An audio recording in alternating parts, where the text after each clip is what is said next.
For decades, thousands of Miram Alliance masters, armed with swift and deadly techniques, have been persistently targeting Armin. He mercilessly cut them down, killing them to protect his own life. It wasn't just because he was used to being a victim, but because he had to eliminate them in order to survive. As a result, the Supreme Grandmother of the Miram is after him. As he stands impaled with arrows, covered in blood, someone says, "It's all over." Are you satisfied now, after drenching this world in blood? Is your filthy desire fulfilled? This is martial art master Mox Chin Iyak. He says that Armin's hands have become so cruel that even the diseased cannot rest in peace. The innocent sacrifices caused by Armin's martial arts mastery were too great. The main character gritted his teeth and said, "You damn scoundrel, you were the one who framed me for having this ability in the first place. This massacre wouldn't have occurred if not for you. You are responsible for all this." The old man just laughed and said, "Do you really think these people fall for your manipulation? Do you truly believe that you are not the supreme killer in the world? As for your martial arts mastery, once you see any martial art, you can copy its true essence and make it your own. That is how you swept through the 5 great clans, including your own, and ruthlessly slaughtered the highest pinnacle of the orthodox martial world, even showing shamans and high-ranked masters brutally killed by you, awakening their formidable martial arts through your copying. Just by witnessing someone's martial art once, which was learned through a lifetime of practice, you could copy it.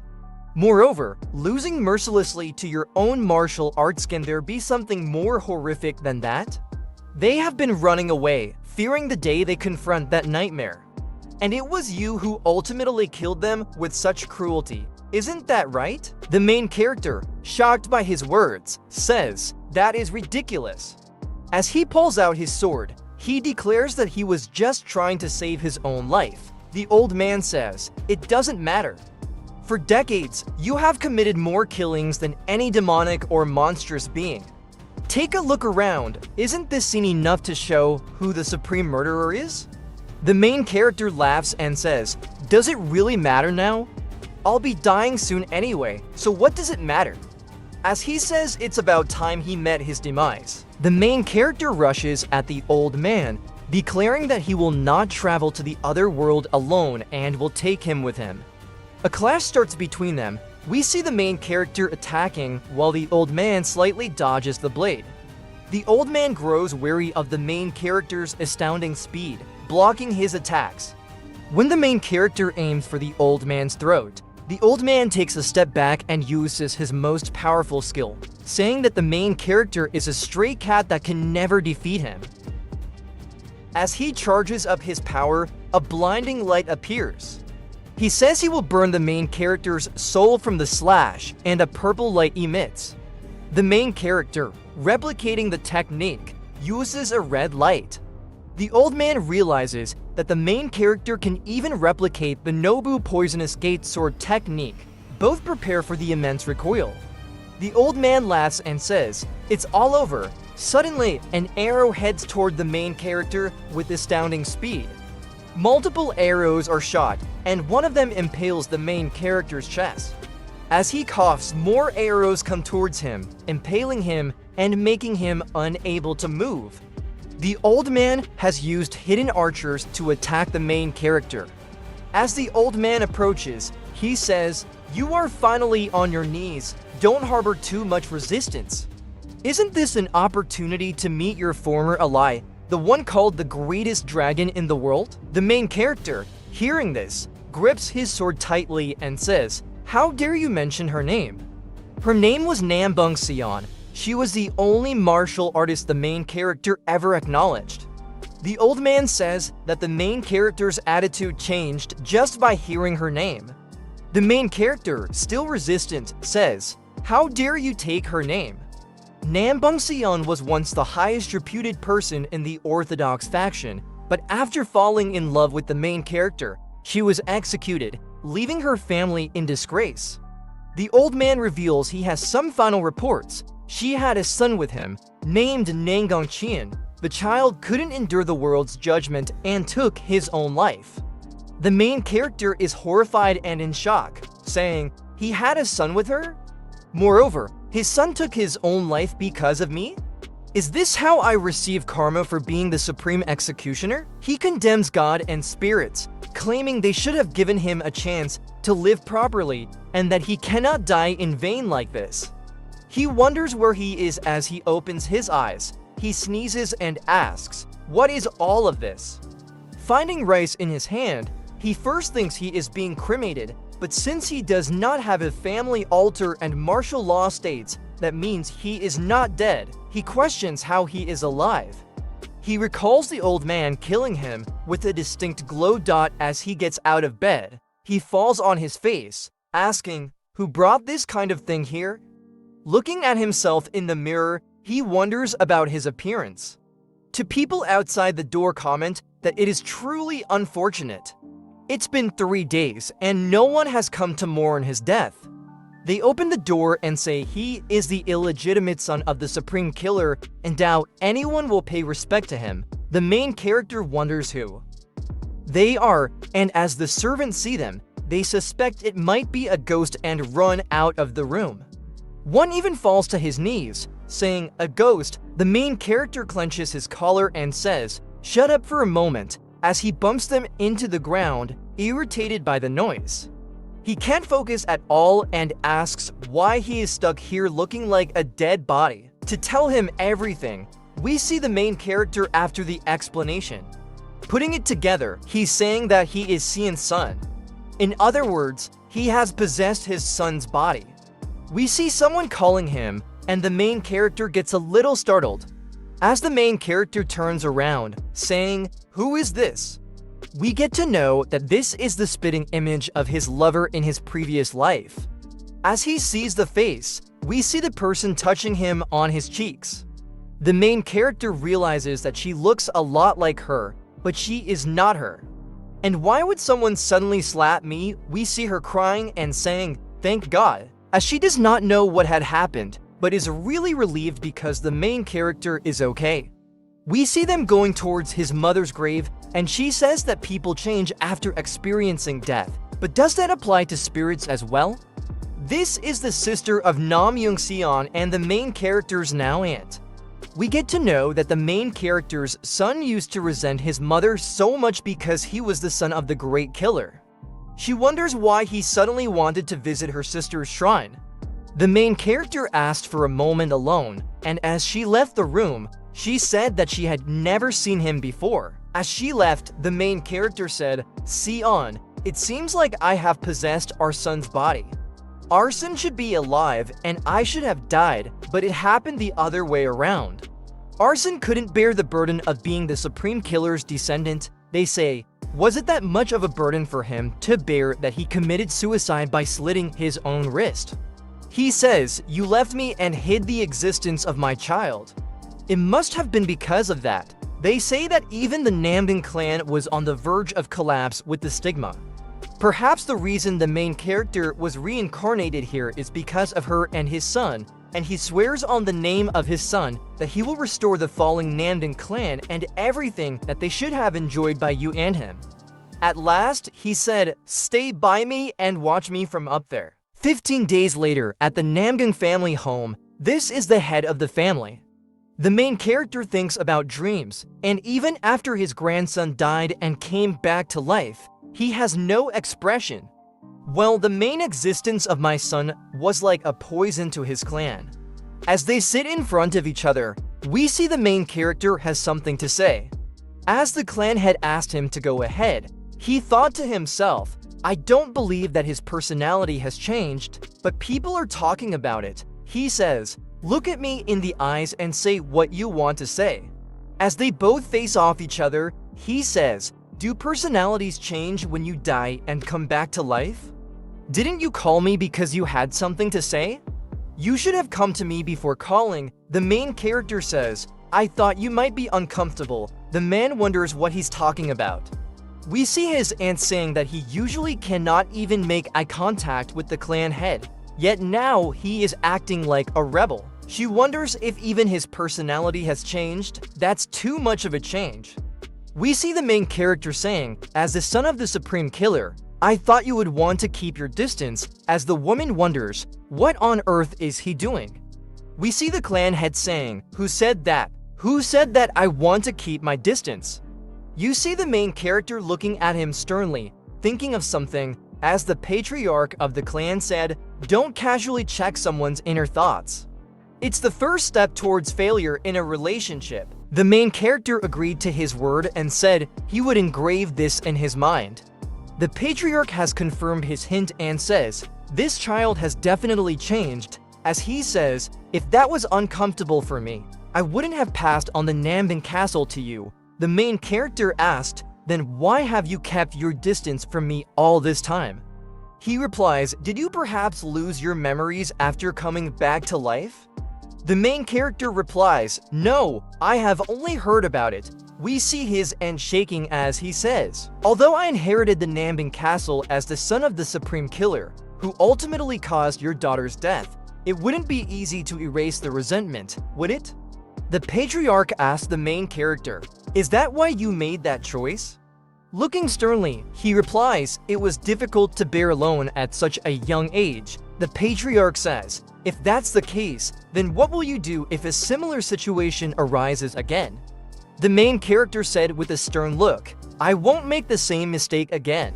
Both of them looked at each other, saying nothing for some seconds, and we see that finally, the conversation was over. As the ant sighs in relief, the main character was taking his leave, and the patriarch stopped him and said, your father was not a killer. We see the main character's soul shaken, and we see the clan head pointing his sword towards the main character in his previous life, saying, you are not the son of a killer, but the world won't leave you alone from now on. Focus on honoring your martial arts and fighting for your life. That's the only way to escape from your cruel fate and the only path out of your harsh destiny. 1 week later, we see the main character meditating in a pose, emitting aura and blue light shining through the air, creating wines that are by piece, glowing towards his hand. It seems like his body has finally become somewhat useful. Indeed, the Namban family art onto this new body. The physique is not bad at all. How can he not thrive? He is the son of the greatest dragon. After all, anyways, the real problem for our main character is whether this body can use the martial arts mastery, the copy talent of the main character from his past life, or not. We see some details about it. Long story short, it can master any ability that the user has seen, even for a moment. Learn at a glance, one observes and practices, and you can emanate the technique quite well. The way of the two paths, after practicing twice, one awakens to the truth, threefold unity. Lastly, this means that the martial art and the practitioner become one. Since the main character possessed such an ability, he was publicly criticized. Moreover, every time he felt like he was going to lose, he would sneak up on the enemy from behind and kill them. That was his fighting style, but it will be different this time. Just wait, although he did nothing for his son as a father, he will definitely crush those wicked people who made this world rotten for him. As the main character picks up his clothes and says he will restore the life of his son and the Namban family at all costs, we see someone coming inside and saying, young master, it's Bok Sung. The main character thinks, is this the servant of his son? He asked him what is going on. The servant says, the night breeze is nice. How about you come with me? He corrected himself. How about a night stroll, young master? The main character wonders what he is talking about all of a sudden and says, fine, since there is nothing to do, then we can do whatever you want. He says, let's go to the family head pavilion instead. I have something to tell my grandfather. We see the man saying that he cannot and sticking to his leg. The main character tries to remove him, asking, why is he being like that? And asks him if he will leave him or not. The man begs him. The evening air is still chilly. It's better to stay quietly inside the room. The main character says, aren't you the one who suggested we should go out for a walk a few minutes ago? You were just talking about running away, so what happened right now? We see the man saying, ha ha ha, did I say that? with a lot of sweat on his face. You see the main character saying, "Alright, dude, you also find me displeasing. If you are going to ramble, I am leaving." The guy tried to convince the main character that he's different and will tell him everything. The main character agrees as he says that actually, there is a guest at the family pavilion right now. The main character asks who it is. The guy says that it's Hwang Sonyan's family. The main character wonders something and says, "According to what I know, in the past 2 weeks, this family was originally far behind the Nambing family by a considerable margin. However, with the recent downfall of the Namding family, it is said that this family has experienced rapid growth as a result of the rebound effect." The main character says, if a guest has arrived, then he should meet and greet them. The servant says, it's not possible, and makes faces saying that he cannot meet them, absolutely not. The main character, looking evil, says, "Then tell me, why are you acting like this?" We see him saying, young Master Yun is also there with Master Yu. The main character wonders, young master, and he says that he's talking about the youngest son who is studying at Young Zion Academy with the young master.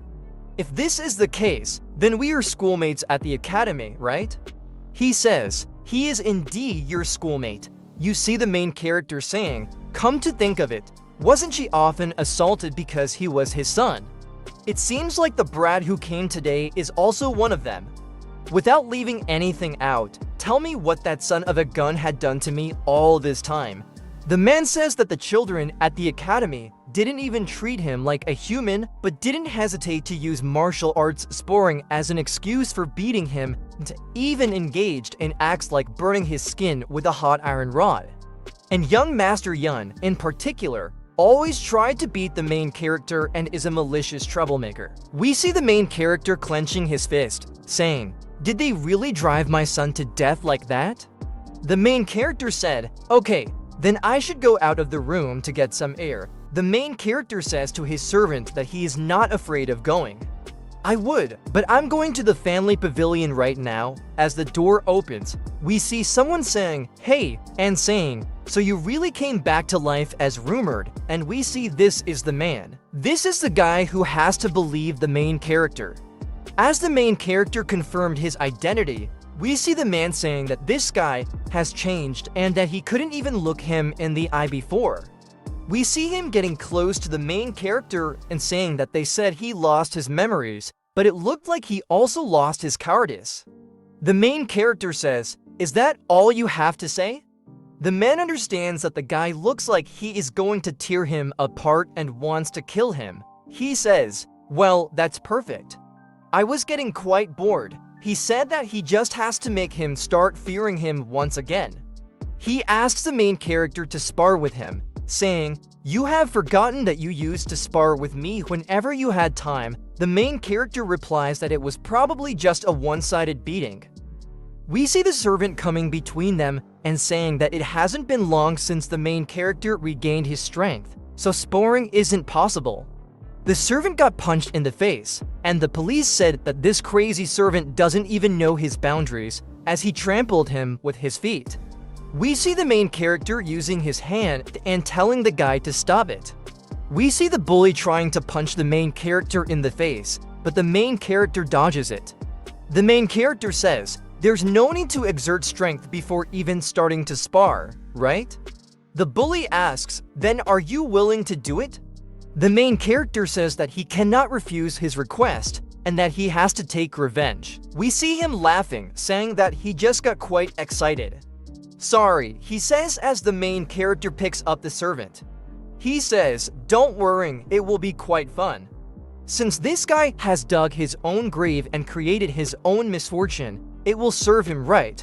We see the main character passing him a wooden sword, and the guy says that he has changed a bit. Even if he cries and begs during the sparring, he won't stop. He asks if the main character is okay with that. The bully says, what is wrong with this guy? This guy has gone crazy. The main character thinks to himself that he is not going to let this man slide and that this man is done for as he looks at him with a deadly, menacing gaze. We see them get onto the training grounds holding swords. We see the police saying that, judging by his choice of a wooden sword, he assumes that the main character is scared.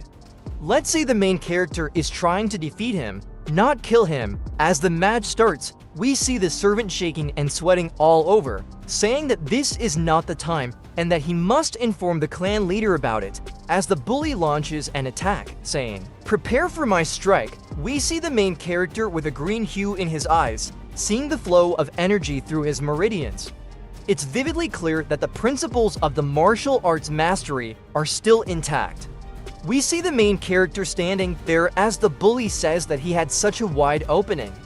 The main character asks, "Is that so?" and jumps backward, then gets in front of the bully. As the bully swings the sword towards the main character, we see the main character dodging the sword, saying that the guy is too slow. We see the bully gripping the sword tightly and using it to launch a full-blown attack with multiple swings.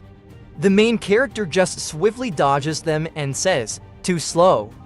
Why did you challenge me with such confidence?" We see the guy now getting angry, saying that it might just be bad luck. He grits his teeth and attacks, saying, "How long can you last?" The main character sees an opening and matches his strength, flashing in a draw.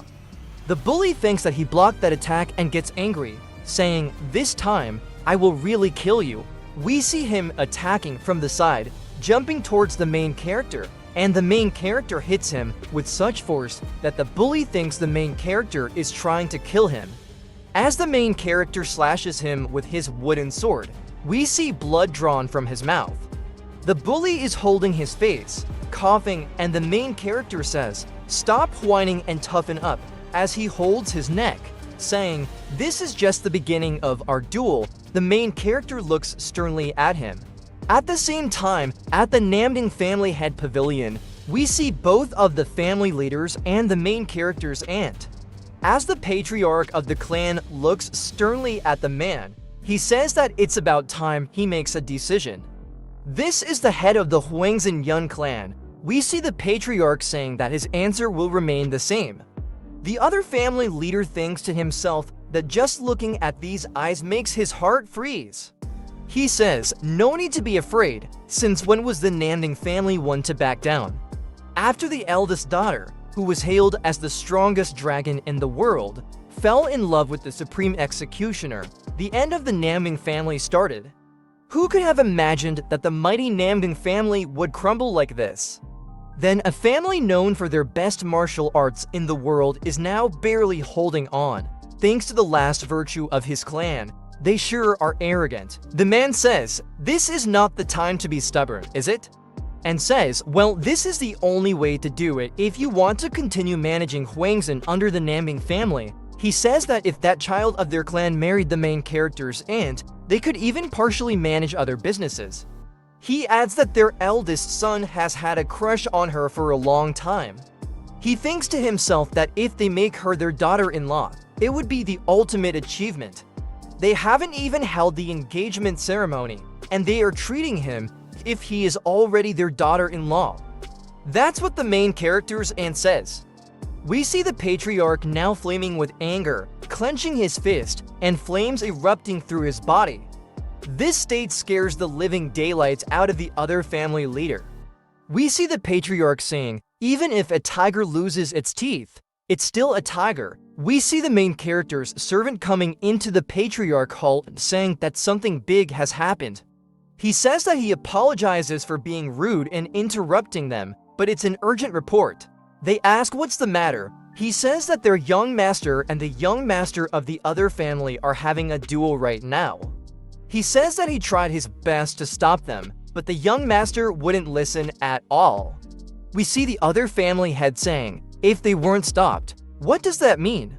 Did the young master of the Namding family willingly accept the duel?"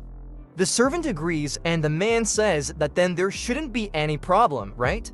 I support those two. They haven't had a chance to practice martial arts together a long time. We see the patriarch saying that the man is right, but the aunt chimes in and says that the main character had just regained consciousness a few days ago. The man says that their son's martial arts are quite exceptional and that he is truly worried about the young master of the Namding family. Why don't we go together to see what's happening? The patriarch agrees. The man says that he will say it once again. Since the duel is happening by mutual agreement, they shouldn't hold anyone responsible for injuries involved. We see someone crying for it to stop and saying, "Please stop hitting me," and holding the main character, saying that it was just a joke. The main character, ruthlessly beating him, says, "It's a joke for me too, so bear with it." We see the man trembling on the ground, saying, "Why is he being like this?" We see the main character looking at him ruthlessly, saying, "It's not over yet, the duel is not over." As both of the family leaders are going toward the training ground, we see the man saying that it's disgraceful for adults to get into children's fights. He thinks to himself that the young master of their family is just weak. As he sees what is happening, he sees his son begging the main character on the ground, saying, "Forgive him. He has made a mistake." We see him trembling, saying, "What on earth is going on?" We see him breaking his own word and saying that he won't get away with this. He launches an attack on the main character. The main character sees this attack and says, "Following the meridian of the Supreme Some scriptures, his methods are definitely more sophisticated than his son's."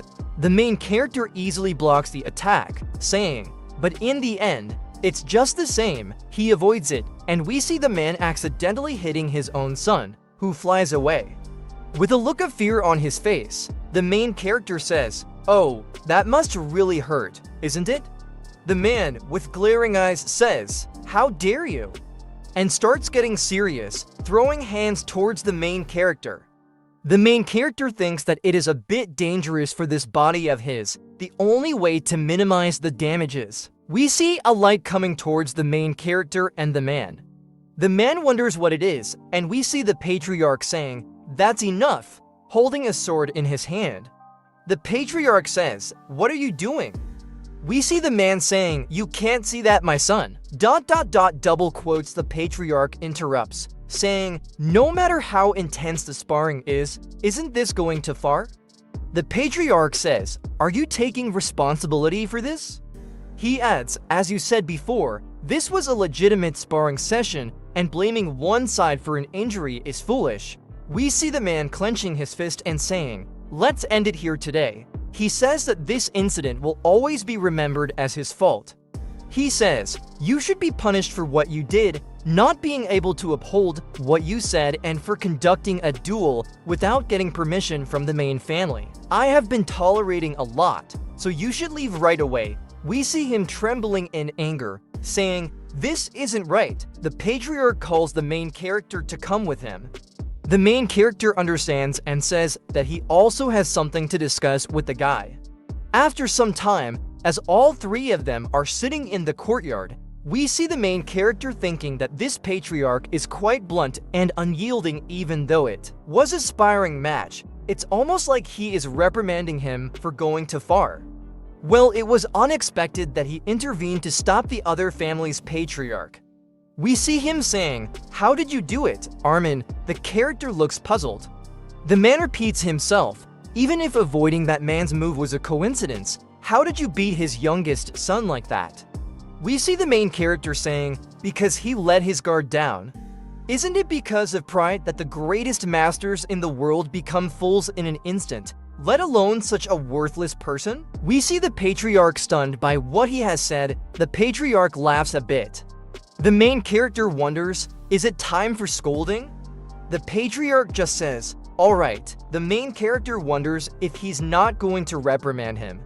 The man asks, "What?" and the main character says that he thought he would scold him for taking it too far. The patriarch says that all of this happened during the duel, and he will take responsibility for what will happen later. That was so unexpected. We see the patriarch saying, "So what do you want to say?" We see the main character bluntly saying that after the summer break ends, he will start going to the academy. We see both the patriarch and his aunt stand by his response, considering his current physical condition. Suddenly, going to the academy, he stops his aunt from saying any more and says that he's not stepping into the battlefield. "What's the big deal about it?" she says. Are you even aware of your situation? I know better than anyone else. I have inherited the blood of the supreme executioner. No one will welcome me. The patriarch asks, do you still want to go after all that? The main character says that it's not like he can live hiding forever, watching his back. In a world that has already abandoned him, there is nothing to lose. The patriarch says, you resemble your father very much, but even your father lost in the world to that mighty force. The main character says, so he had to win no matter what. We see the patriarch saying, what do you need? The treasure sword of the Nankung family, the main character replies.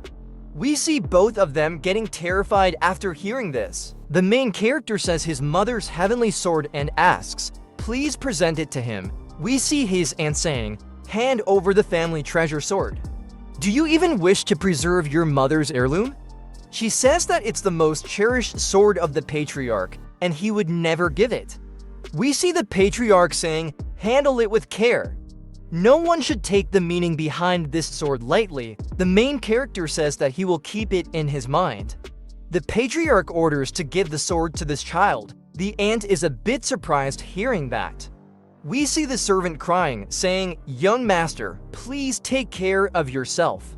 If anything happens, please contact me right away. The main character thinks, do you intend to pursue me endlessly? It's time for you to stop now. The servant says, young master, you must stay healthy. As the main character said, thanks to this guy, my son must have felt less lonely. We see greenery and we see the main character seeing someone. The man greets the main character, saying, you are here. We see the main character saying, did you come as instructed? And tells him to carry his luggage. The main character asks, why don't you like to carry it? The main character tells him to hold on well and follow him. Okay, as the main character is going to run, try keeping up with him. The man says, what? In an instant, the main character ran so fast that it looked like he was floating in the sky. We see the man totally surprised by the speed and says, wait for me, you son of a gun. The main character says, don't be so dramatic. These days, both my physical and mental strength are in a mess. The man says that he was carrying the main character's luggage. The main character says that he's been carrying the man's luggage till now. And does he have a problem with carrying his luggage? The man replies, who said that he had a problem? The main character says, come to think of it, why didn't you ride a carriage this time? We see the man saying that his father told him to walk. The main character got it clearly written on his face that he was lying. Fine, anyway, there are so many ways to spend his money, so the main character asks, is this the inn where you are staying every time you go to the academy? The man says, that's right. The main character says, we would want the best room, and he will cover the cost of the rooms. As the main character follows the receptionist, we see the man getting totally angry and saying, this son of a gun is trying to extort money from me now. As the receptionist shows them their room and asks them how it is, if they like it. It's an incredibly expensive room. Anyway, since you owe me the money, there shouldn't be any complaints, right? Relax and make yourself comfortable. No need to be formal, the main character says. The man replies to himself, it's my money. What are you talking about? They should get some dinner and a lot of different categories in that. How about it? You are grateful, right? We see the man crying, saying, yes, he is tearfully grateful. The next morning, as they leave the inn, we see the man getting angry and saying that the main character, in a single meal and a night's sleep, was worth about 100 coins. We see the main character taunting him about not being overly grateful, and the man is engaging with anger. The main character says, this is what good friends are all about. We see the man saying, just you wait. It's one thing to mock someone fearlessly, but this is going too far. Is this the way you show me? The main character says, running is the best practical after all, isn't it? We see the man cursing the main character. The main character, with his speed, says that he can use the light footing step technique that he had learned and says that this idiot would have a long time keeping up with him. By the way, the main character's physical condition had improved countless times compared to before. but he still can't reach even half of the level he was in his prime. Even so, at this level, the main character is able to handle most of the top-tier experts. We see the main character landing in a dark place, saying that it's a secluded clearing surrounded by a dense forest. We see someone saying, "Look at that jerk," to someone. We see a man covered in sweat running towards the main character. As he falls down in front of the main character, we get to know that it's no one other than the main character's newest servant. He says, "Blitz, take a short break," and the main character says, "Even a dog would run faster than you. You should practice your movement skills." The main character says, "What are you glaring at?" Hitting the man on his back, the main character says that he was just giving him friendly advice. "How can you glare at me like that? How do you think it feels?" We see the man apologizing to the main character. We see someone's shadow behind a tree looking at both of them. The main character says, cursing at the man, that he is useless.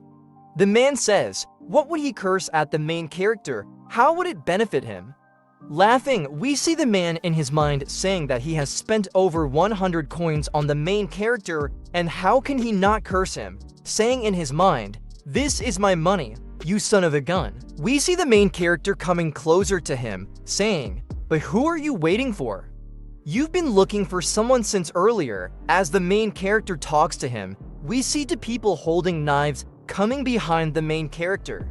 The main character says, "It's fortunate that we didn't encounter any bandits here." As the main character looks at both of them, he says, "Isn't that right?"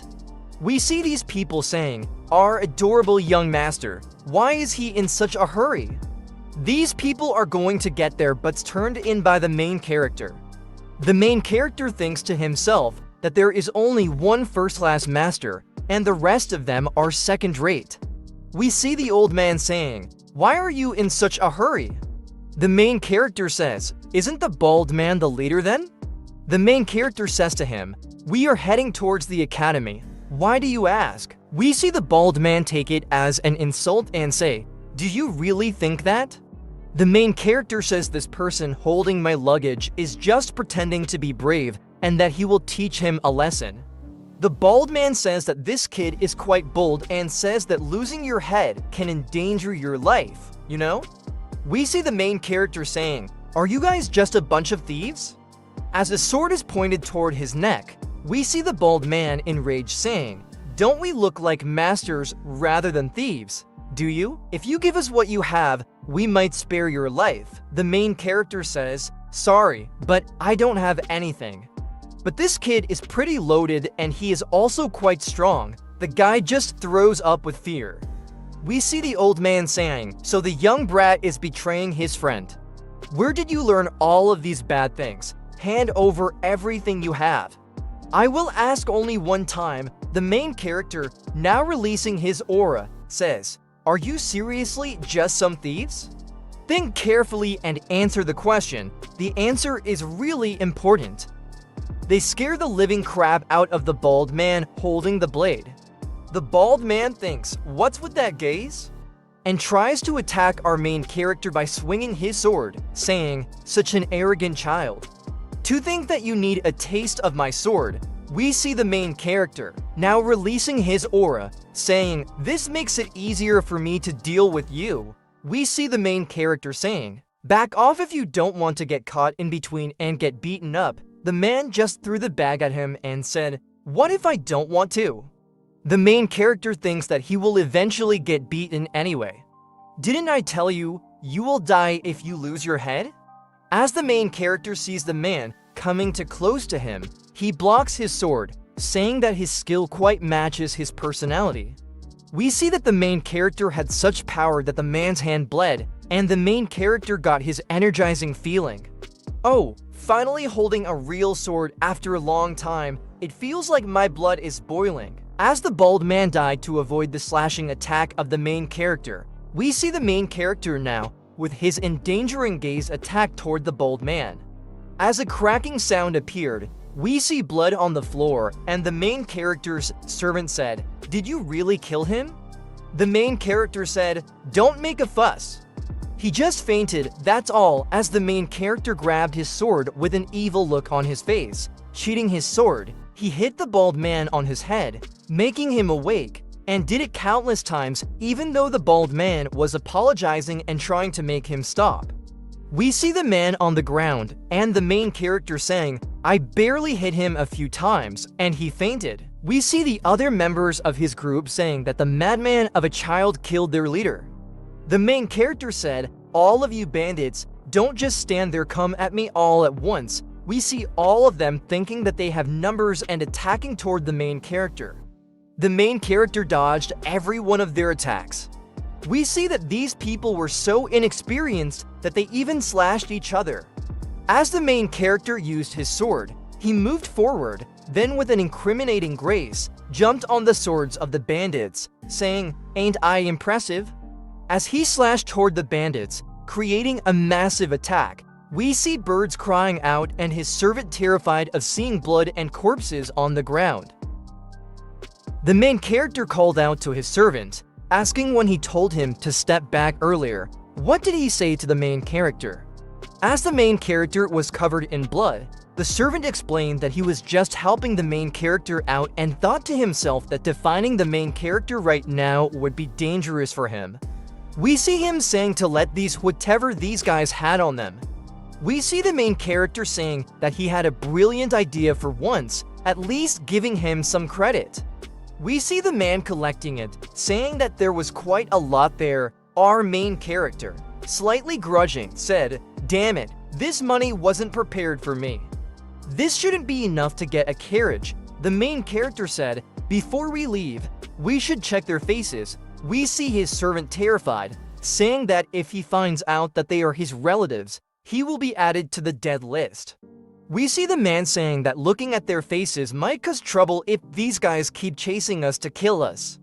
We see the main character saying, "Then let's just kill them all now." As the main character took his blade out of his sheath, the man tried to stop him, saying that, "Well, you see, we do not know how many more of these scoundrels are left," and said that if they seek revenge, isn't it more dangerous if they continue pursuing us? We see the main character asking, "Then what should we do about this?"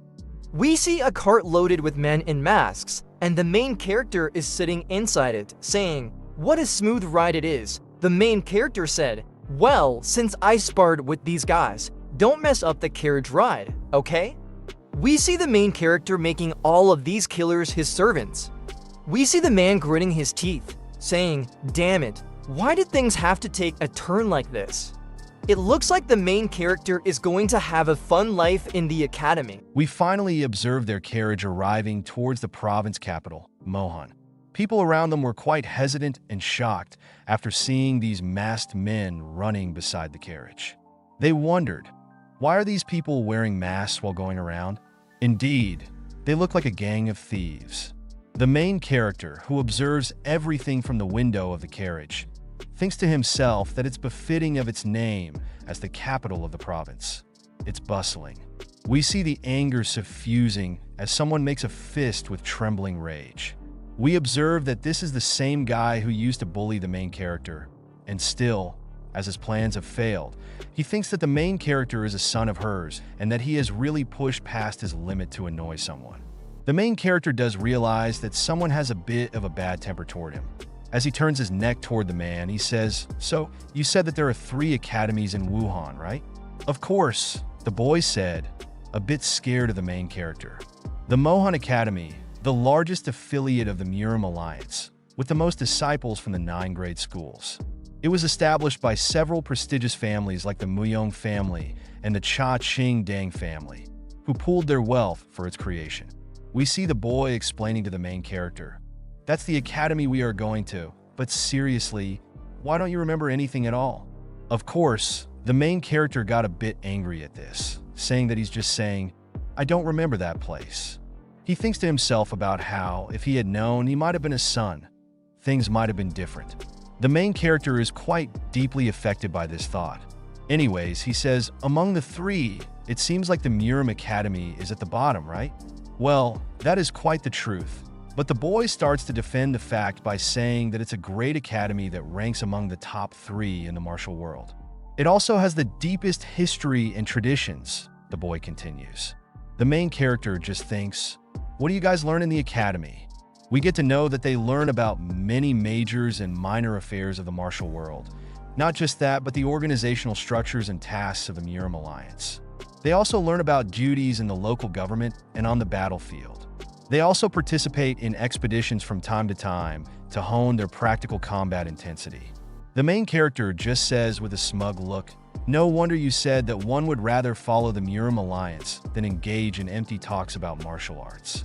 The boy says, still, there are plenty of good opportunities to develop martial combat instincts. The main character, with a bit of a tidy look, says that he understands it roughly and that it looks like they're almost there, so he would like to take a practical look.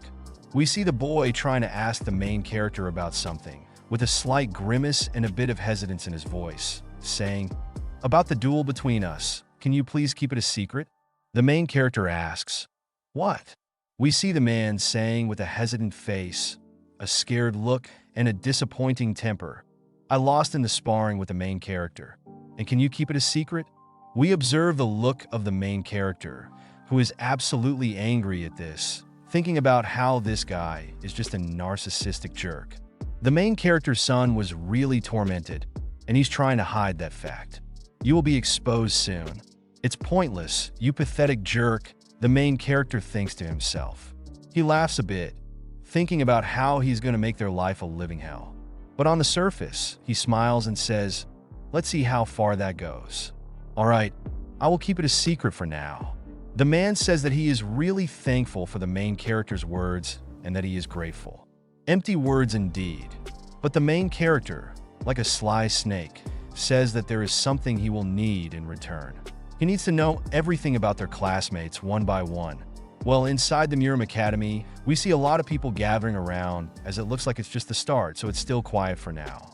The main character is also waiting, sitting on a chair as he yawns. He thinks about how they are acting like nobody knows, just like the air. Well, it's not bothersome, and it's nice. We see the main character getting a bit tentative as he hears someone say, did you hear? There's news that the greatest martial artist in the world has fallen. We see some brats talking about how, with that trash gone, won't it be a joyous moment for the Miram? Well, we observe one of the lackeys of the man saying that whatever he said is right. The main character, just sitting there hearing their nonsense, realizes they are talking about him. The main character thinks about the man. His name is Song Hyum. The main character thinks about how this guy looks like a scarecrow. We get to know that this guy is the rumored master of the Junja Gate in the Hanam province. We observe the main character thinking, if that's the case, the person next to him must be Beek Rihong. As we see a woman, she is Beek Rihong, the only daughter of her family and the most beautiful woman in Hanam. We see her saying that she is really glad the madman is dead because of him, this holiday season was incredibly noisy. Not so beautiful in words as she. We observe the brat Song, seeing there is also an instructor who died by his hands. It's heartbreaking. If possible, I want to personally tear him apart and kill him. He says like he can do anything. You see the main character sitting there, just cursing him with no expression on his face. The main character is quite confused about something. If there was an instructor that I killed in my past life, well, indeed, I don't recall anyone like that. But considering the large number of people that mobilized from the Miram Alliance, it's natural that I don't remember anything. Seemed like I was one of them. We observe all of them coming toward the main character as the brat asks, oh, who could you be? We see him going near the main character's face, slamming his desk, saying, could you be the young master of the Namgung from the great Namgung clan? Meeting again like this, it's nice to see you. We see him making a remark about how he heard that the main character attempted to commit suicide. Is everything okay now? We observe the main character, who stays quite calm in this type of situation, saying, well, you can see. We see the brat thinking to himself, there is something strange about this guy. Is he the same guy who became unsettled by just making eye contact? He was also getting a bit pissed off. We observe the girl coming close to him from behind, saying, oh, by the way, did you lose your memory? How are you feeling? The main character replies, I'm feeling all right. We see the woman is quite distressed by the main character as she thinks about, huh? We see her going close to the main character, touching his hand and saying, "No, aside from your current mood," she says, close to the main character's ear, trying to conceal him. The moment when you were about to end your insignificant life. How did you feel? The main character is a bit shocked by these words. The woman asks again, "How did you feel?" We see her poking her nails into the main character's hand, trying to gouge his skin, saying, "Did you see your dad's face in hell? Or was that murderer still alive around that time?"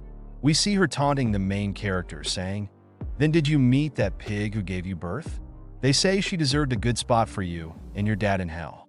The main character, a bit bound by her words but still calm, thinks about how to look at the way this brat is talking. We see her returning to her act, being all sly, calm, and loving, saying, "Oh my, is that really true?" The main character couldn't understand what she was saying. We observe everyone in the room now looking toward the main character. We see her fake image of getting bloomed by flowers, saying, "Since the great demon has passed away, young Master Namgung says that he is going to treat us today." We see everyone asking, "Is that true, my lady?" She says, "Yes, young Master Namgung said he will treat everyone to cold noodles and meat dumplings." The main character just looks toward her with a grimace in his eyes, thinking, "Have you gone crazy? What are you babbling all of a sudden?" We see the song brat patting the main character on his neck, saying, "Looks like Brother Namgung became normal since he came back to life." The main character is a bit surprised by the man's action, as we see even the brat is now trying to corner the main character, saying, "I was worried about whether I should call such trash a father." The main character just thinks about this lowly piece of crap, making the candidates of the Blue Dragon class naturally join in, as the method of isolating the target to torment them is quite skillful. Everyone's eyes are on the main character, trying to devour him. Catch one sucker, and everyone reaps the benefits. The juniors quickly learned only the bad things. It's truly a miniature version of a ruthless gang. The main character grits his teeth as his bloodlust emerges. On top of that, they threaten to brand me as a rebellious traitor and even resort to coercion if I refuse. The main character makes a fist, and we see his previous self emerging through his emotions, saying, "Son, is this how you lived your whole life?" In the young Xi'an Inn, we see people drinking as they ordered bottles of liquor, asking the waiter for more meat dumplings. People asking, "When's the pork coming out?" The main character, who is sipping some drinks, thinks to himself, "Maybe it's because they are young, but they are really eating a lot." Looks like the main character. You don't understand it yet, but we observe the main character thinking, so enjoying the meal in this situation is the way to go. Should I try some too? Anyways, it's not the main characters. We observe the boy, whose money the main character has been using, thinking to himself, "Stop eating so much, you greedy lunatic." As we observe the main character gulping down a bowl of noodles, we see the man thinking about how he's basically paying for all of this. "I'm cursing the main character. It's all his fault," he thinks, crying as well. We observe the brat as he thinks to himself that this is a bit unexpected. We see that the lady beside him also thinks that it's unexpected that he is actually enjoying the meal right now. They both are talking about the main character. By the way, the girl says, "Usually, he always defends his father, so why is he acting like this now?" We see the brat, seeing this, say, "I know, right? Did his personality change after coming back to life?" The girl says, "Well, just because a dog changes its personality doesn't mean it becomes a tiger," as she waves off toward the main character. We see the brat saying, "Now I have to teach him what happens when a mutt tries to imitate a tiger," as he exudes some dark aura, saying, "Leave it to me, I have a plan." We see the girl laughing her face off, saying her master's son is feeling mischievous today. We observe the brat thinking about how it cannot be helped. We observe the main character thinking about how, out of everyone here, the one who hates the Namgung clan the most is none other than the Bakery clan. That's because the Namgung clan opposed them, joining the Murim alliance. But now, the position of these two families has been reversed. As we see the brat making a fist on the table, thinking to himself, how the influence of my family has increased, we see him in front of the main character, looking shady, saying, "The main character, you should willingly become a disgraced dog." We observe what is happening right now as the brat claps his hands, taking everyone's attention toward him. We see him saying, "Such a grand feast was held right after the opening, isn't it? All thanks to our classmate Namgung Shine." We see him going toward the main character, saying good things about him, as the main character thinks to himself, what kind of nonsense is he trying to pull? We see everyone around there thanking the main character for this enjoyable and delicate meal, as we observe the brat saying, "Well, it's thanks to your dead dad." We see these words making the main character more and more angry. At his limit, the main character thinks to himself about how these idiots are trying to mess with him and provoke his wrath. Till now, it's true that we treated Namgung Shine with resentment, but there was a good reason for that. We see him saying more like announcing it to everyone that it was because the main character shared the same blood as the Supreme Executioner in the past. The main character even defended his father, a demon, and turned away from us. We see that the main character was quite shocked when he hears about how his son used to defend him. We see the brat saying, "But today, we are here to celebrate the death of that trash together." As we see him promoting the main character, saying, "Doesn't this mean that the main character is on the same page as us now? For anyone who takes the main character lightly, they won't be forgiven by me." We see him shady, taunting the main character, saying, "So it would be good if you could make your position clear in a way that everyone can understand." We see the main character filled with resentment and hate, thinking to himself, what is this man trying to provoke? The main character says, "You just need to prove that your intention allies with ours. Then we will treat you as a true friend." We observe everyone else sitting there, wondering how he can prove that, while the brat was waiting for this reply. As the man says that the main character, well, he can do a humiliation proof, the main character just thinks about how kids these days play cute games. After hearing the word humiliation proof, we recall that it was a method used in the past when the power of the demonic cult was at its peak. It was a way to identify suspicious demonic cult followers who pretended to be normal. They would catch those suspicious individuals and make them say that the demon cult leader was an idiotic dog. It was an unconventional method, but there was a rumor that it was highly effective for the followers of the demonic cult. The cult leader was like a god. Therefore, they could never say anything against him. We see that the brat is trying to do the same for the main character, saying that he should call Jinshin Rang a lunatic.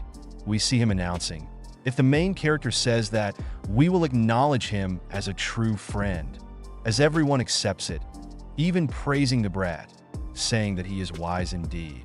"All right, now I'm going to say it broadly and become our comrade," he says to the main character. Well, no matter how harshly he was treated, if it's uncomfortable to say your father's name, you can say dad. You are a son of her. We observe the main character smiling after hearing his explanation and his idea, thinking about, if that's what suits your taste, will you be satisfied if I insulted Jinshin Rang? By the way, it's the main character himself in his previous life. Everyone says, yes, of course we will. All right, listen up, the main character called the brat, "You son of a gun," cursing him in front of everyone. The main character said, "Now that I look at you, you are just a lunatic and idiotic one at that, a worthless comeback even worse than warm shit. You are just a miserable, useless piece of crap. Have you enjoyed tormenting people all this time? Now that your reckoning has come, at least lighten up some incense. I have a temperament that makes me want to rip you apart with my bare hands. But it's not the time yet, so I will hold it back." We see him going close to the man's face, with redness in his eyes, anger in his stone, and bloodlust in his body. We see him saying, "You should have been wiped off the face of the earth long ago, you idiot lunatic." The main character then stopped and said, "That's it," insulting Jinshin Rang, of course, thinking to himself, idiots. We hear the main character's words, and everyone in the whole area is stunned, glued to their chairs, unable to move. The brat was shocked and couldn't move a step, thinking, why do I feel dirty? We observe the man hearing the main character's words, stomping his hand on the table, saying, "Damn it, the taste of the food has gone bad. I'm out of here." We see him coming close to the main character, grabbing his collar, saying, "You lunatic, what nonsense is this? Even if you do all that, the fact remains that you are of the Supreme Executioner's bloodline. We see that this is the nephew of the Prung family and a candidate for the Blue Dragon Glass. We see him saying, "I don't care what curses you spit out, but that fact won't change." Got it? As he leaves the main character says, "No, I really don't understand. Why is he suddenly getting hurt though?" We see him leaving, saying, "You are a pathetic comeback, not even worth cursing at." The main character just says, "Wait, so he is the nephew of the Pang family?" As the main character takes his name, we get to know that in the past, the head of the family died by the hands of the main character. He came to kill the main character, but he didn't last very long and died in the end. I understand him treating me as an enemy, but why not just finish his food? He left it. Kids these days, the main character is getting angry at random things. Well, anyways, we see the man saying, "Hey, Songhong, now I'm going."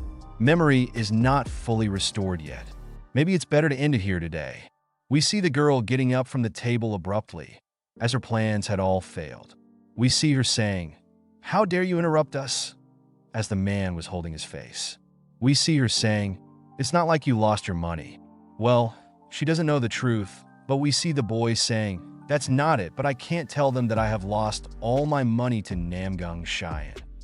Of course, the main character previously defeated him and made him an attendant of his. He's not at the level that our candidates can deal with him. We see him saying, "Don't you think he seems to have changed now?" The woman just grew angrier after these words, as the man says, "He still is from the Namgung family, so be cautious." We see he was hit once again and now is on the ground. As the girl says, retreating her hand still from the Namgung family? To be cautious of the Namgung family? The fact is that the Namgung family is still stuck in the corner of the murim. We see her saying, as she makes a fist, "Don't you know they are at the bottom right now?" We see the guy getting up bit by bit, saying, "But if the main character dies again, it could be a big problem." It seems that the Huang San family is still watching the Namgung family's every move. The girl says, "Well, with a lowly background like yours, you don't have much of a choice, do you? I never thought you would still be licking their feet." We see the man getting angry at her words, saying, "You are being too much." We see a leg coming toward the man with the aura on it as he got kicked in the stomach. The guy flies out, coughing. We see that this is the Song brat kicking him. Seeing this lunatic, the brat says, "How dare he raise his voice in front of me?" As the man is on the ground, we see the boy saying, "How could you do this to me?" taking the brat's name. He just smiles in front of the guy, saying, "What are you? Who are you? You are just the attendant of that Namgung Cheyenne." We see the boy getting more and more angry as he hears their words. But the man in front just says to him, "Shut up, you lunatic. Did you think I wouldn't know when you brought Namgung Cheyenne in a luxurious carriage to the academy? Spell it out. Why did you suddenly grovel to that lunatic?" Looks like this guy has seen everything about how the main character has made him his servant. We see him poking his hand towards the servant's head, saying, "That's well. Is it some sudden sympathy? Trying to show sympathy might change your life." We see the boy wanting to explain, but of course, fearing how tricky the situation is, he says, "What's happened?"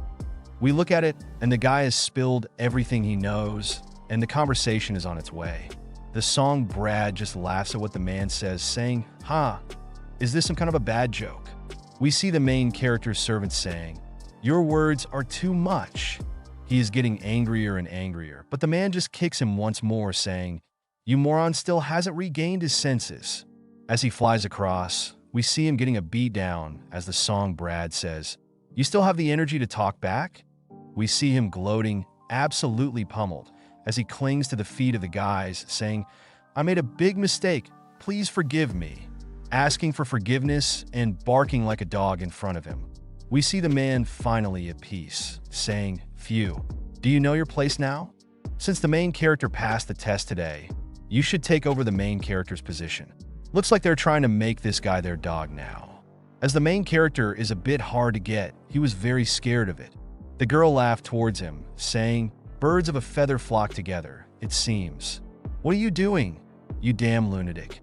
Kneel." We see them instructing him as he pounded his hands on the ground in anger and agony. We see both the woman and man talking to each other about how Seiju must be really tired today. "Have a seat here," she says. "I will pass. I don't want to dirty my body," she added. We see the boy sitting on the man's back, saying, "It's too shabby for you to sit." "Then I will use it," hitting the servant as well.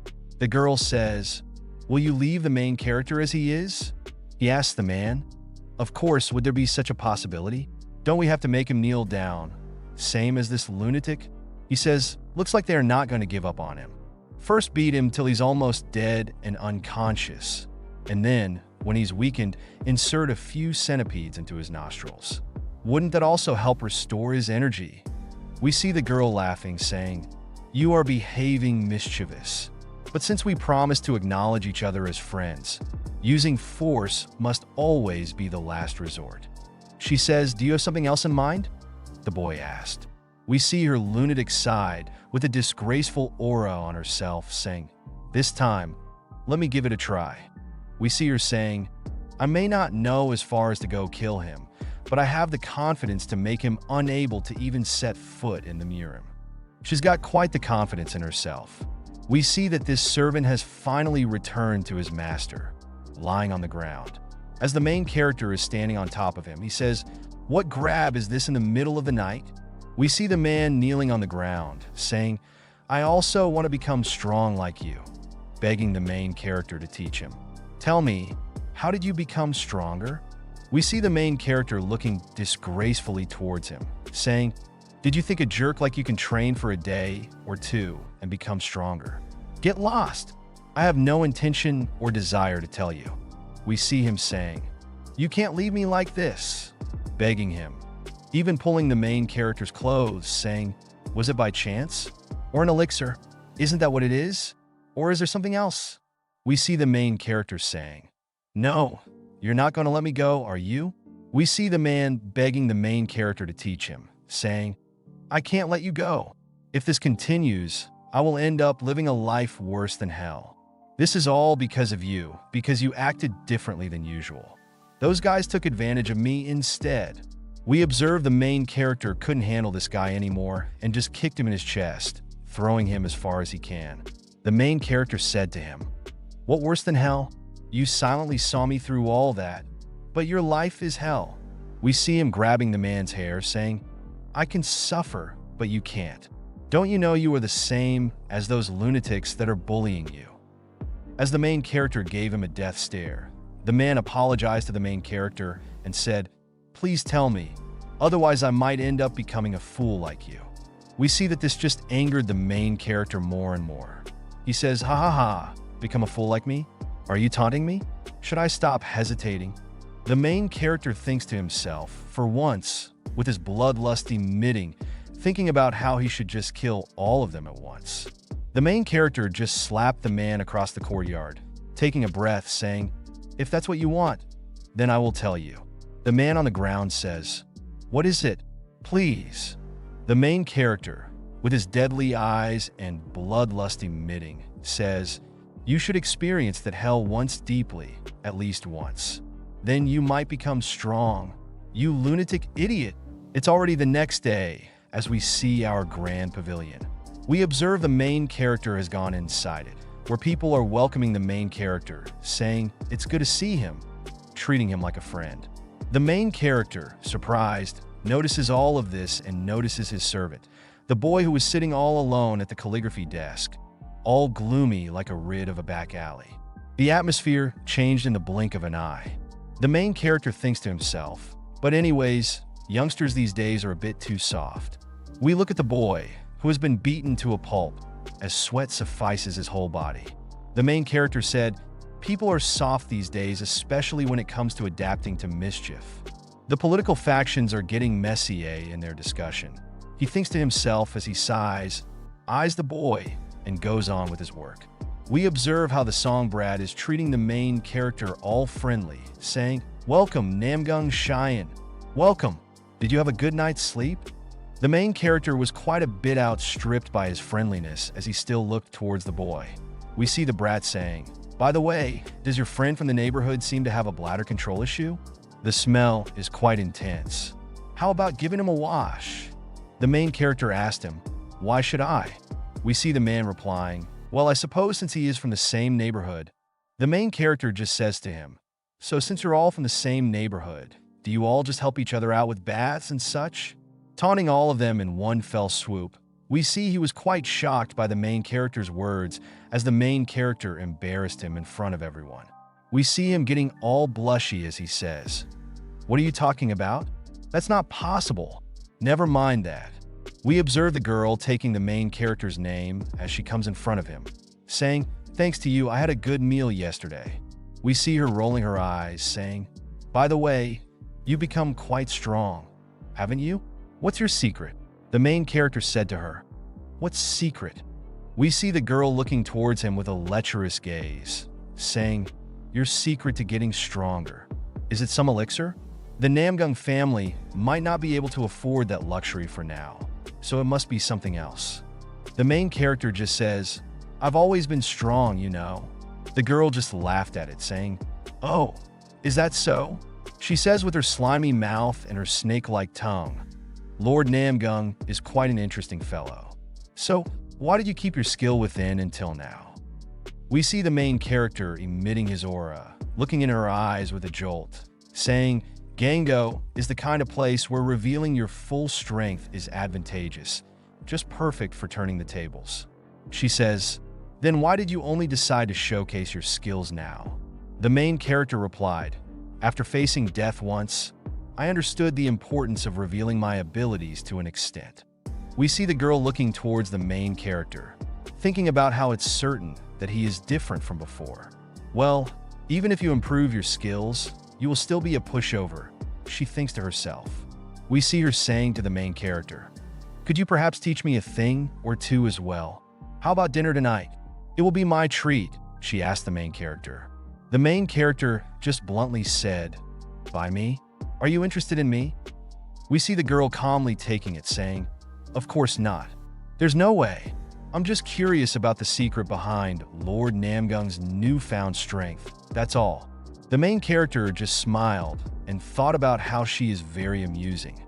The main character thinks to himself, it's obvious that you are up to no good. We observe someone saying, I am done. We hear a voice as someone screams towards both of them. What are you guys up to? They turn towards the direction of the voice. We observe that this is the instructor. His name is Instructor Yang. We see him saying, it's time for classes. Why aren't you guys getting ready? We see him instructing everyone about how they should get themselves together and get their seats as we observe the main character and the girl on the sideline. The girl just put her hand on the main character's shoulder, and the main character was quite distressed. He saw her hand on his shoulder as she says, see you later, Lord Namgung. As the main director just looked towards her and said nothing. We see as the class started, the instructor took his chair saying, what's the first thing this morning? And what's with the smell? I lost my footing on the side rail and fell into some poop. We see someone saying, as we observe the main character servant, the boy who is sitting all alone, drenched in some kind of liquid, on a chair isolated from everyone, we observe the main character thinking about how the instructor cannot possibly believe such nonsense. Can he? We observe the instructor standing up, saying, go wash up and be careful from now on. We see him ordering the boy to wash up as the main character gets to know that this rascal is also a part of this scheme. Come on, since the atmosphere in the academy is tense, don't act recklessly, the instructor said, adding, fortunately, Dazel-sung is dead, and also that some instructors have recently lost their lives, so don't stir up trouble and behave quietly. We observe that he is pointing towards the main character, and the main character, who is angrily thinking to himself, what are you looking at? Did I kill someone? I did? Did you die?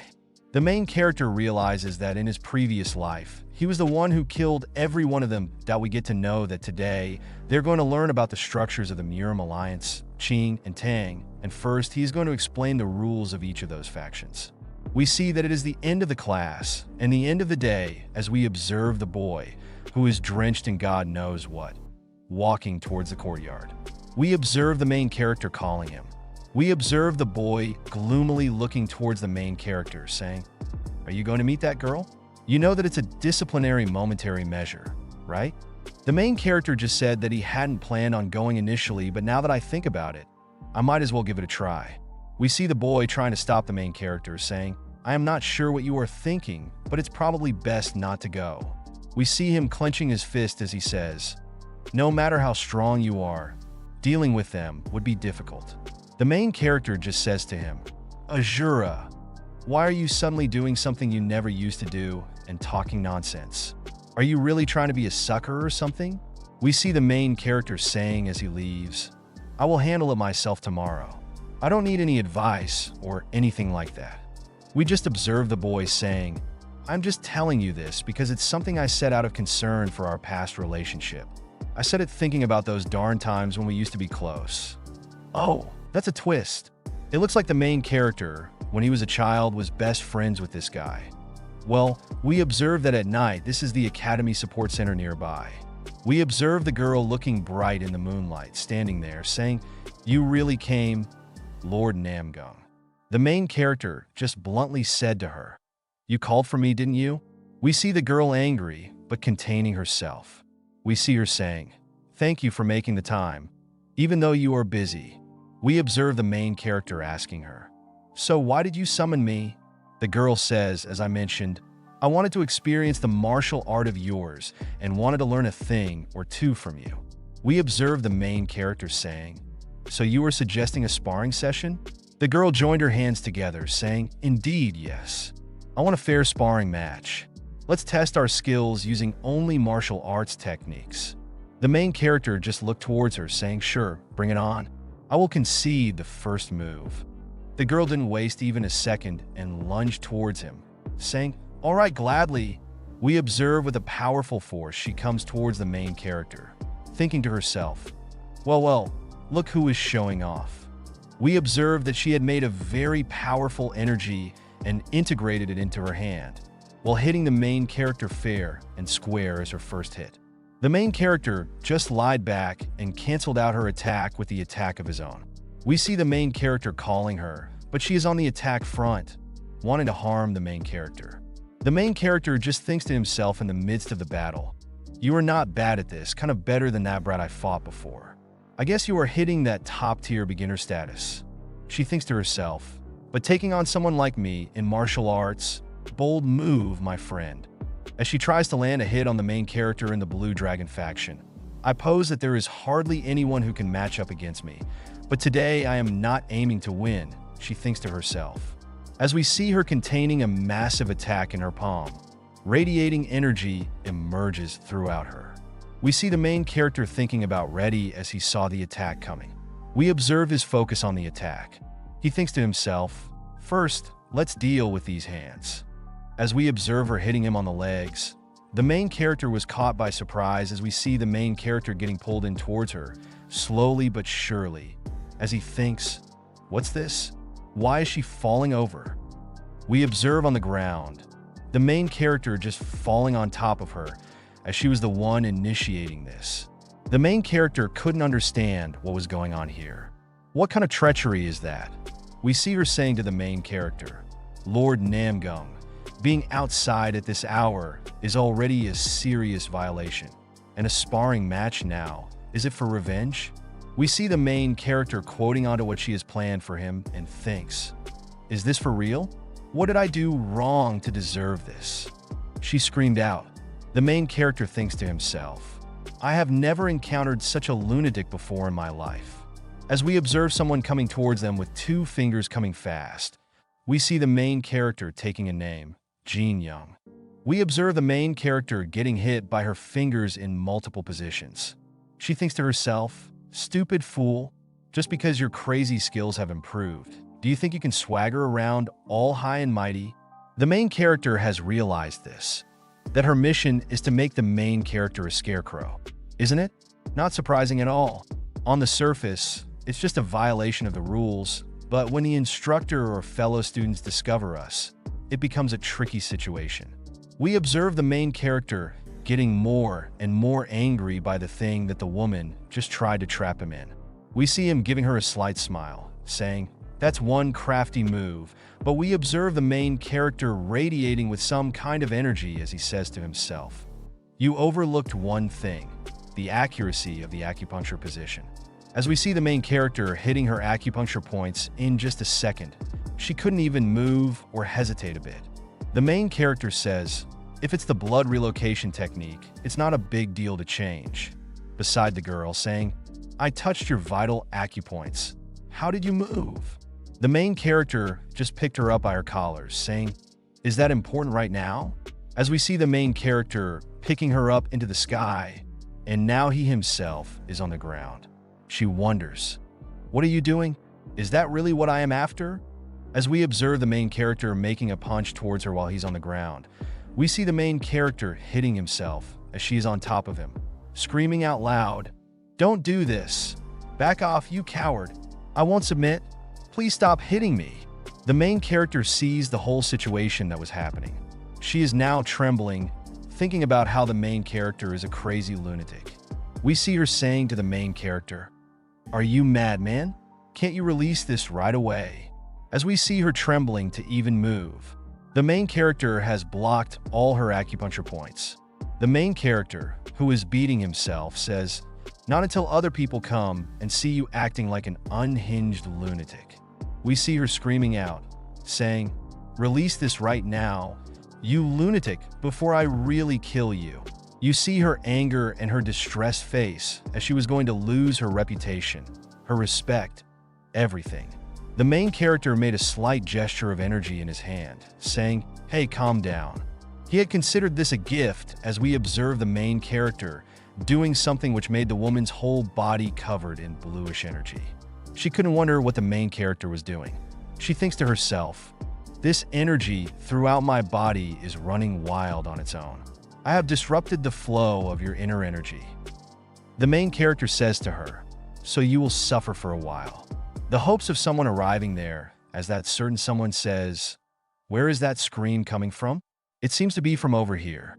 We see the main character saying, perfect timing. As everyone screamed out, please stop her. Stop setting up iPhone, surrender. The main character made such noises as he released her pressure points in an instant. As he did that, the main character also poked himself and said, it pierced my blood. We see the woman suffering as finally the blood clot is released. As we observe that everything was already too late, everyone there has already arrived. They screamed at the girl saying, what happened now? We see the main character on the ground and the girl on top of him. She thinks to herself, I might look like I assaulted the main character. We see the boy, the main character's servant, coming close to him as he says to everyone that the main character's body is stiffened from being pierced. The main character praises him in his mind, saying, well done. They instructed their things to themselves, summoning a student late at night, conducting piercing on him, and then assaulting him well past curfew. What's the rationality behind this? He asked her. We see her saying to every one of them, it's a misunderstanding, that is all. As we see she has been freaked out, as she has no chance of getting out of this mess. We see the teacher saying, that's enough. The evidence is crystal clear. There is no way to deny it. We observe the brat standing beside the teacher, who is also convinced by this fact. We see that she has been put on probation for the time being. We see her thinking to herself, this is ridiculous. How did I end up like this? The main character just smiles, looking towards him with a grimace in his eyes, thinking, you guys have no match for me. We see that the following day, the girl has arrived in the room of the song brat. As she swings his door open, we see her cursing the main character, saying, that lunatic, what kind of antics did he get up to? All he did all day was sulk. We see her being mad at the main character, as she got a migraine from that. The boy is asking her if she's all right, or at least if she's okay. We see her angel, tempting up in the sky, seeing certainly, as you said, the main character has seemed to have changed, but perhaps he is not the same person that we used to know. The guy just says, does it matter? We see his angry face, thinking about the one who caused such rumors about Sojo. It's the main character, and I will never forgive him. You see the girl was terrified about the rumors. She thinks, what's the rumor in just one night? What is that? We observe that the rumors are like that. The girl harbors feelings for the main character anyways, and that she tried to forcefully do it with him. These are the rumors. But the man says, it's a worthless rumor. You don't need to worry about it. The girl was actually terrified to her core, not by the main character, but her to the main character. When did such happen? We see the man absolutely angry, saying, don't worry, I will put an end to this today. Going towards the main character, most probably. The girl tried to stop him, saying, wait a moment. We observe the main character thinking, why are these idiots so narrow-minded? Dusting his hands off. We see someone in front of him, coughing and struggling to get lifted, shaking. The main character stands above him as we observe that this is the song brat who the main character beat to a pulp as he was trying to fight the main character. He cannot understand how the main character did it. The main character just says to him with a smile, you dare to think you could kill me with such mediocre skills? Your bravado doesn't match your abilities. We see him kneeling in front of the main character as everyone is watching them, the girl included. The main character just gives a slight smile towards the girl, saying, why? Want to try? The girl was in shock, terrified, scared, couldn't say anything, just stayed stiff. We see him getting up, steel-beaked, and saying, it is not over yet, to the main character. With his beaten-up body, he says, do you think you can escape from the young Cheyenne Hall with those antics? Even if you learn some tricks and try to show off, you will still be a maggot born from the Supreme Executioner. The main character just made up of his loaded up high, and we see the main character with full force attacking towards the man, punching him square in his face, as the man is now on the ground, bleeding from his nose. The main character pulled his hair upwards, asking him, say it again. What did you say? We see the boy trembling and wouldn't say anything, maybe because of fear and whatnot. The main character said, people like you, without any skills, just talk big, as we see him getting absolutely pummeled by the main character. The main character thinks to himself, right now, these youngsters may not seem threatening, but if the clan leader makes a move, surely stronger experts will target my life. Certainly, I need to improve my inner energy more than now. The main character has made up his mind about getting stronger, saying, in that case, is going there the only option? Looks like the main character has some more things up his sleeve. By the way, guys, if you've seen it up till here, please like and subscribe. And for the next parts, please comment down what you want. Thank you for watching.